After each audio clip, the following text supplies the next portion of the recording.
Hello, my name is Braxton Thornley, and I'm here with another UEN teacher tip.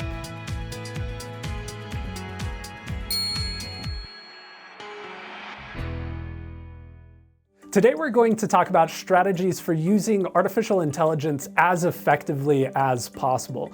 But before we get into some of the tips on how you might improve the prompts that you write, we're also going to spend just a little bit of time talking about the limitations of AI. Now, first off, whenever you start using AI, it's important to remember that AI does have the tendency to occasionally hallucinate. And what that means is that it will present information to you as if it is factual, when in fact it's inaccurate. So when we use AI, it's always important to fact check any of the outputs that you receive. Additionally, it's also important to remember that AI isn't necessarily built for research or finding things online. There are some helpful AI tools that can help you find resources, but generally speaking, most AI tools are built on what's called large language models. And what a large language model is essentially a technology that makes the artificial intelligence predict the next word that's going to come in a series of words. They're essentially just word generating machines. And because of that, they don't necessarily specialize in finding information. Along those same lines, they don't necessarily specialize in solving difficult math problems either. So keep those caveats in mind today as we talk about how you can get the most out of your interactions with artificial intelligence. All right, so now we're going to talk about the characteristics of effective prompts. And you can see that I have a Google Doc open here with a couple of strategies for you to keep in mind. The first is to provide a persona. And all that means is that you're going to give the AI some sort of role. Should it act as a teacher? Should it act as a writer? So on and so forth. The next characteristic of an effective prompt is to define the goal for the AI. In other words, what do you want it to accomplish? After that, you need to clarify the context that it's working in. So in other words, who is its audience? Who is it providing this information to? What format should this information be provided in? So on and so forth. After that, you then need to guide the process for the AI. And what this means is that you may ask it to complete a couple of steps for you. So you might say something like, step one, I'm going to ask you to do this, and then I'm going to ask a follow-up question, and here's how I want you to respond to the follow-up question. Something along those lines. After you've done all of that, then you can go ahead and test out your prompt, and it's always helpful to iterate and revise as needed. All right, now that we've looked at some of the characteristics of an effective prompt, I want to show you some examples. In this first example, we're going to ask the AI to provide step-by-step instructions for solving a math problem, which AI isn't really that good at. So we're going to copy this prompt in and just see what Gemini does. Now, you can see that I'm pasting in my prompt.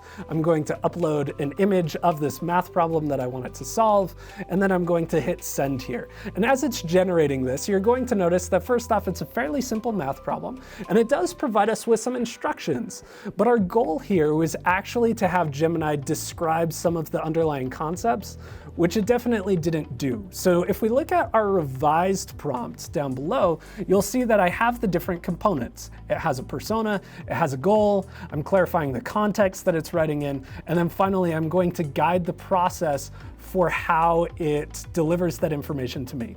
Now I'm going to copy and paste all of that prompt back into Gemini so that you can see the difference in its first response and its second response. Now I'm going to upload my photo again, I'm going to hit send, and now you can see it's going to generate a lot more depth in its response back to me. And if I zoom in here, you'll be able to see that it does actually explain some of those underlying concepts. Now again, we could prompt it to provide more detail if we wanted to, but you can see that this is a step in the right direction.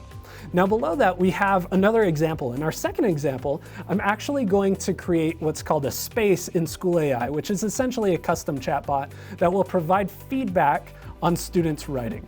Now you can see that I have my original prompt right here that I'm going to start with, and I'm going to take that over to School AI and create a space. So I'll go to Spaces, Create, and then hit the Create button. All right, and you can see that I'm going to type in a title here, and then I'm going to copy in my prompt for the AI, and then I have my sample chatbot that I'm operating on the right-hand side, and you can see me interacting with it.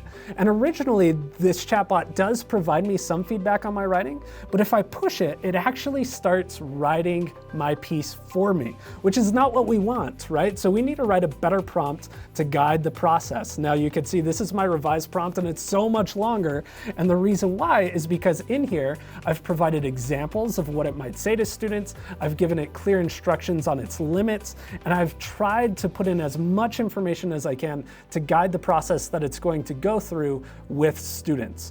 So now if I go back and I copy in that prompt, you'll be able to see that as I interact with the AI, I'm actually going to get much better responses. And if I zoom in, it's asking me questions about my writing now, and it's asking me what my goals are and what the rhetorical situation is. And so you can see that I'm getting a much better product. So again, the overall idea here is as you're working with AI, you need to be as specific as possible. And again, follow those 5 key steps to make sure that your prompts are as effective as they can be.